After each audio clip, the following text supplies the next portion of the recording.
Hello everyone, welcome to my channel born in kitchen. আজ born in কিচেনে কি বানাবো বুঝতেই পারছেন, সকাল সকাল ফলের ট্রে দেখাচ্ছি। এই ট্রে থেকে আমি কিছু অরেঞ্জ আজকে তুলে নেব। এই অরেঞ্জগুলো দিয়ে কিছু কয়েকটা মোটামুটি 4টে মতন কমলা লেবু আমি নেব, নিয়ে একটু রস বের করবো প্রথমে, তারপর কি করি দেখতে থাকো।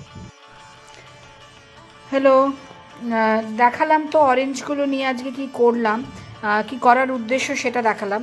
অরেঞ্জটা নিয়ে আমি না এই অরেঞ্জ জুসটা বানিয়ে নিলাম। জুসটা বানানো হয়ে গেল। আর কিছু ড্রাই ফ্রুটস লাগবে।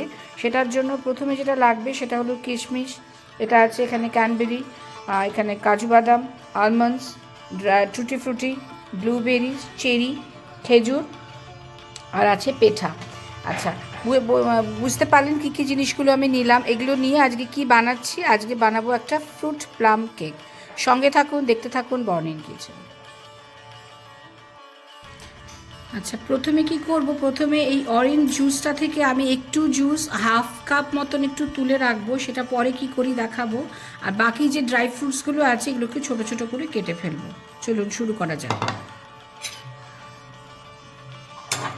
আমি এই কাপটাতে একটুখানি আগে অরেঞ্জ জুস একটু সরিয়ে রাখবো, এটা পরে কিভাবে অ্যাড করব সেটা দেখাবো। বেশি নেব না, হাফ কাপ মতন সরিয়ে রাখবো, কারণ এতগুলো ড্রাই ফ্রুটস আছে তো একটু ভেজানোর জন্য একটু লাগবে। এইটুকু রাখলেই হবে, ব্যাস, এর বেশি আমার লাগবে না।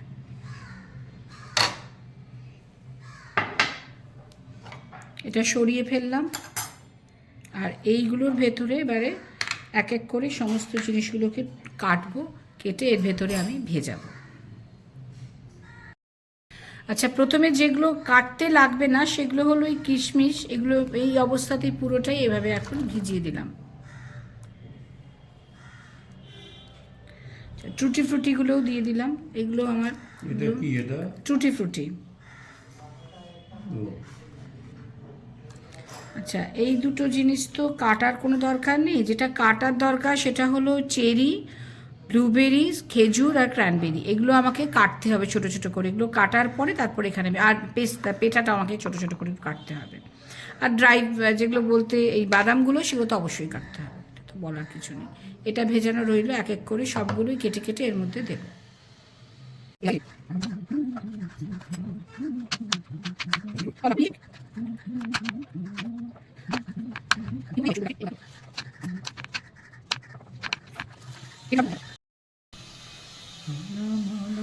বাতাসে ভেসে যাব শুধু,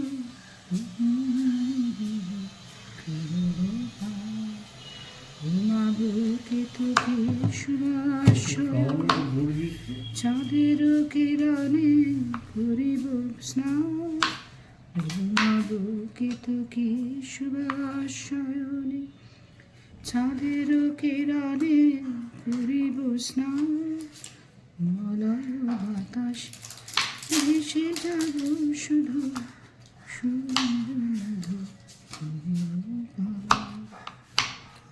মলয় বাতাসে ভেসে যাব শুধু,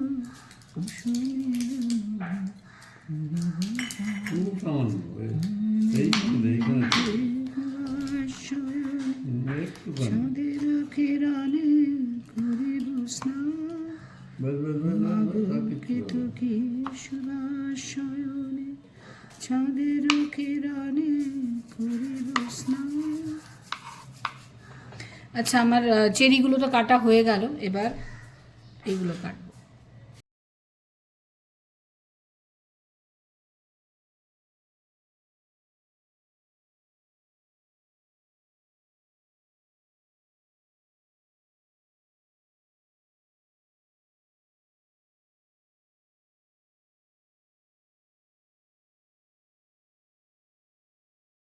আচ্ছা, এবার একটা কথা বলে দিই, অরেঞ্জ জুসের মধ্যে যেটা যা যা ফ্রুটস দেওয়ার দরকার সবগুলোই দেওয়া হয়ে গেছে, দেখিয়েছি কী কী দিয়েছি। এবারে যেটা এই দুটো বাদাম কাটবো, কাঠবাদাম আর কাজু বাদাম, মানে এই দুটোকে কেটে কিন্তু সরু সরু করে আলাদা করে রেখে দেবো। এগুলো কিন্তু এর মধ্যে মেশাবো না, ঠিক আছে।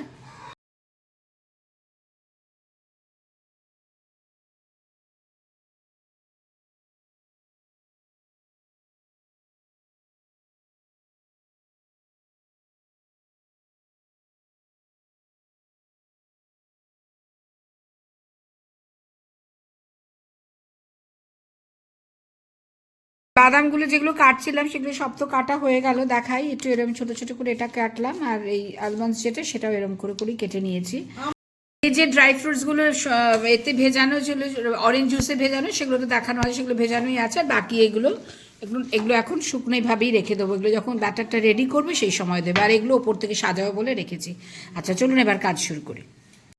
আচ্ছা আজকে যে কেকটা বানাচ্ছি বলেছি অলরেডি যে ফ্রুট প্লাম কেক বানাচ্ছি, তার জন্য একটা প্লাম কেক যেহেতু একটা আমি একটা একটু ক্যারামেল বানাতে হবে, সেটা একটু চিনিটাকে কি করব এরকম করে জাস্ট একটা হাফ কাপের থেকে একটু হাফ কাপ মতোই চিনি নিলাম, নিয়ে আমি এটা একটু মেল্ট করিয়ে নেবো, কালারটা একটুখানি এটা আমার লাগবে। আচ্ছা এই কাজটা এখানে করছি, এটা এখানে দাঁড়িয়ে থেকেই আমি করব, এটা যতক্ষণ না কালারটা একটু চেঞ্জ হয় ততক্ষণ দাঁড়িয়ে থাকবো, কালারটা চেঞ্জ হয়ে গেলে এটা আস্তে করে নামিয়ে ফেলবো।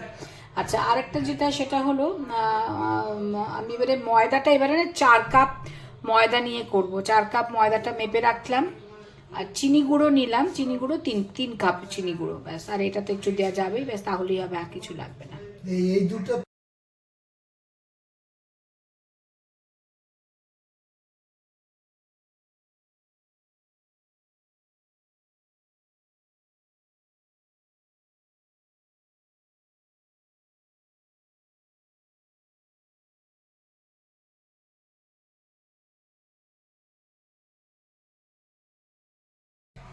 খুব সুন্দর কালারটা এসেছে, আমি এটাই চেয়েছি, এইটাই আমি চেয়েছি।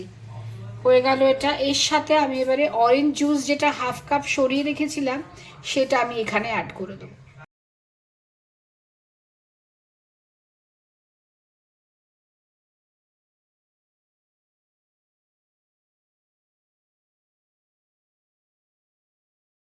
আচ্ছা 200 গ্রাম এই দইটা, 200 গ্রাম, আমি 200 গ্রাম দই এখানে নিয়ে নিলাম, ব্যাস 200 গ্রাম নেওয়া হয়ে গেল। তার সাথে আমি এবারে প্রথমে 1 কাপ আমি সাদা তেল, হোয়াইট অয়েল দিয়ে করছি, হোয়াইট অয়েলটা আমি 1 কাপ নিয়ে নিলাম।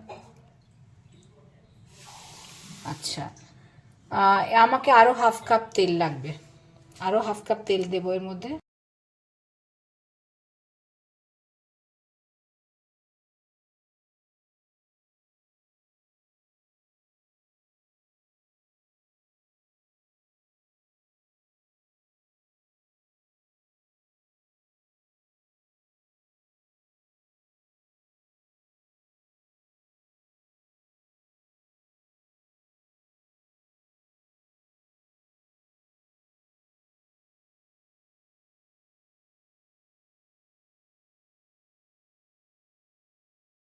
আমি কিন্তু এবারে চিনি আর দই আর তেল এটা একসঙ্গে আবার একবার বিট করে নেব।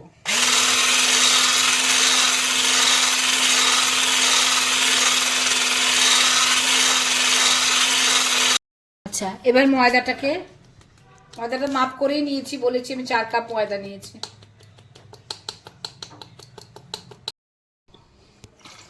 আচ্ছা এবার একটু এটা তো হাত দিয়েই করতে হবে, মানে এই জাস্ট স্পুন দিয়েই বানিয়ে নিচ্ছি। ময়দাটা তো খুব ভালো করে মিক্স করা হয়ে গেল, এবারে আমি কর্নফ্লাওয়ার যেটা আছে 1 কাপ থেকে একটু কম, এই পরিমাণ এটা একটুখানি এবারে মিশিয়ে দেবো। এটা আমি বারবারই বলি, সব সময় যে কোনো জিনিস এগুলো মেশানোর সময় একটু চেলে নিয়ে মেশাবো, তো এটাও ঠিক তাই করব।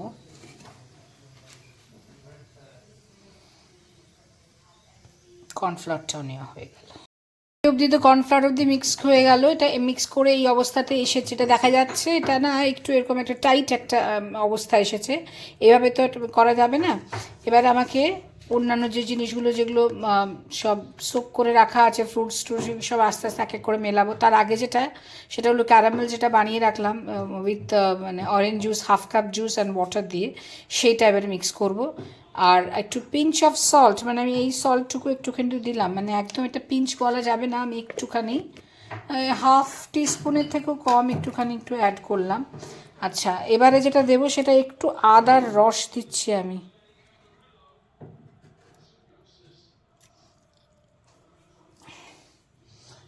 কাঁচা আদা বাটাটাকে একটুখানি সেটাই ইউজ করছি এখানে।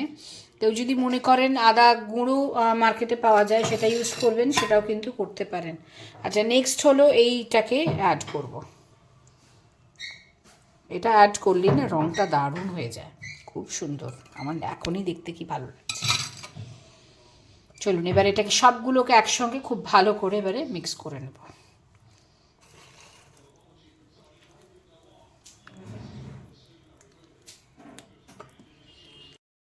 আচ্ছা, যা কিছু দিলাম সব কিছুতে খুব ভালো করে মিক্স করা হয়ে গেল। এবার না আমি কালারটা আরেকটু ভালো আসবে, আমি যদি 2 চামচ ঠিক একটু কোকো পাউডার দেবো। এটা ঠিকঠাকই আছে, নতুন বলে এটা আর চাললাম না। কেউ যদি মনে করেন একটু চেলে নিতে চায় চেলে নিতে পারেন। আমি ঠিক ওই 2 স্পুনই কিন্তু দিলাম, এর বেশি আমার আর লাগবে না।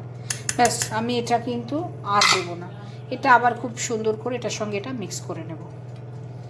এতেও রঙটা খুব সুন্দর, এমনিতে এটা মোটামুটি খুব ভালো মতনই মানে হয়ে গেছে। হ্যাঁ, এবার তো সব কিছু খুব ভালো করে মিক্স করা হয়ে গেল। লাস্ট এই যেটা ভিজিয়ে রেখেছিলাম, এটা কিন্তু আমি সকালে, এখন অনেক রাত হয়ে গেছে, আমি সকালবেলা এই কাজটা করে রেখেছি। এটা প্রায় 10 ঘন্টার ওপরে ভিজে গেছে, 10-12 ঘন্টার ওপরেই ভিজে গেছে। ঠিক আছে, এবারে আমি এটা মিক্স করব একটু একটু করে, পুরোটা নিয়ে নিলাম। এবারে একটু মিক্স করার পালা।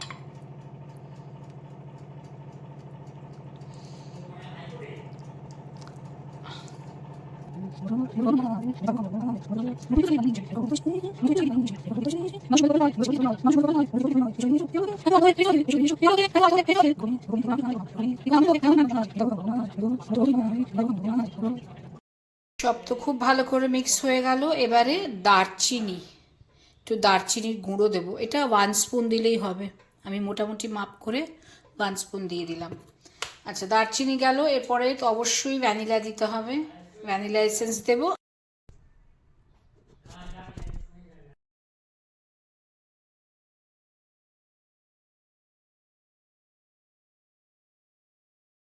আচ্ছা, বেকিং সোডাটা একটু দিয়ে দিলাম।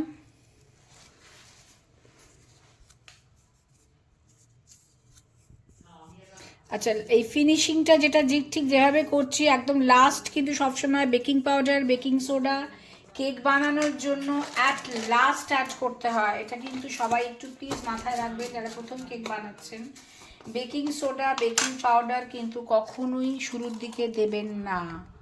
আমার বেকিং সোডাটা নেওয়া হয়ে গেছে, বেকিং পাউডারটা দিয়ে দিলাম। এটা 1 চামচ, ওটা 1 চামচের একটু কম আছে, এটা তাহলে 1 চামচের একটু সামান্য একটু বেশি নিয়ে নিলাম, অল্প, অনেকটাই ইনগ্রেডিয়েন্টস কিছু কম নেই আজকে, অনেকটাই আছে, আর একটু নিয়েই নিলাম। আচ্ছা, এরপর যেটা দেখাবো, ইটস ভেরি ভেরি ইম্পর্টেন্ট, মানে একটু ভাইটাল একটা জিনিস, সেটা হলো আমি এরপরে দেখুন একটু ভিনিগার অ্যাড করব। এটা নর্মালি কেউ করে না, আমি একটু করি, এতে কেকটা খুব ভালো হয়। ব্যাস ব্যাস, এর থেকে ব্যাস আর না। এই প্লাম কেকে কিন্তু এটা হলো খুব ভালো একটা লাস্ট ফিনিশিং মিক্সচার, যেটা এটা কিন্তু করতে কেউ ভুলে যাবেন না। ব্যাস, আমি এবার এটা খুব ভালো করে মিশিয়ে নেব, তারপর আমি কেকের যে টিনগুলো আছে তার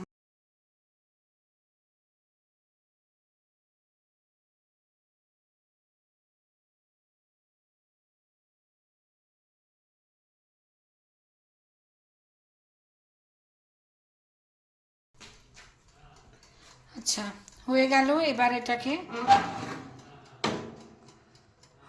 ভেতরে, আচ্ছা এটা না অনেকটা ভেতরে এটা রেখে দিলাম। আমি এবার এটা ফর 40 মিনিটের জন্য দিয়ে দিলাম। আর টেম্পারেচারটা 180-তে দেবো, 200-এর একটু বেশি ছিল, আমি এটা 180 করে দিলাম, টেম্পারেচারটা 180 করে দিলাম। হ্যাঁ ঠিক আছে। আর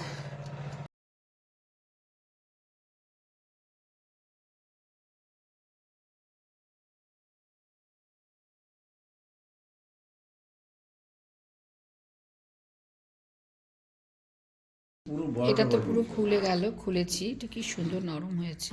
এটা এখন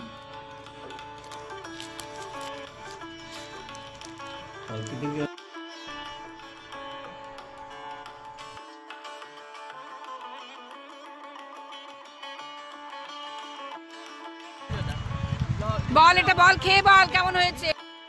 পারবি না তো? নে নে নে নিয়ে নে। সত্যি ভালো হয়েছে তো? সুতো কেমন লাগছে বল, তো এগলেস ফাটাফাটি ঠিকঠাক তো? বর্নিন কিচেন চলবে? দারুণ দারুণ। কুকু তো খাবে এক পিস। কুকু তো খাবে। ও কুকও তো খাবে, হ্যাঁ নিশ্চয়ই। কুক এক পিস খাওয়া হয়ে গেছে। বর্নিন কিচেন একসাথে কেকগুলো টুকরো করে দাও। হ্যাঁ চলো চলো চলো সামনে তো এসে যাচ্ছে। চলো morning kitchen hip hooray. Morning kitchen বল কালারটা কি করে আনবি? ক্যারামেল ক্যারামেল চিনিটাকে একটু, হ্যাঁ চিনিটাকে একটুখানি বেগুনে, আর চিনিটাকে যখন একটু হালকা পোড়ালাম একটু জল দিয়ে পরে একটু অরেঞ্জ জুস দিয়েছিলাম, তাতে এই রংটা সুন্দর এসছে। ভালো এসছে না?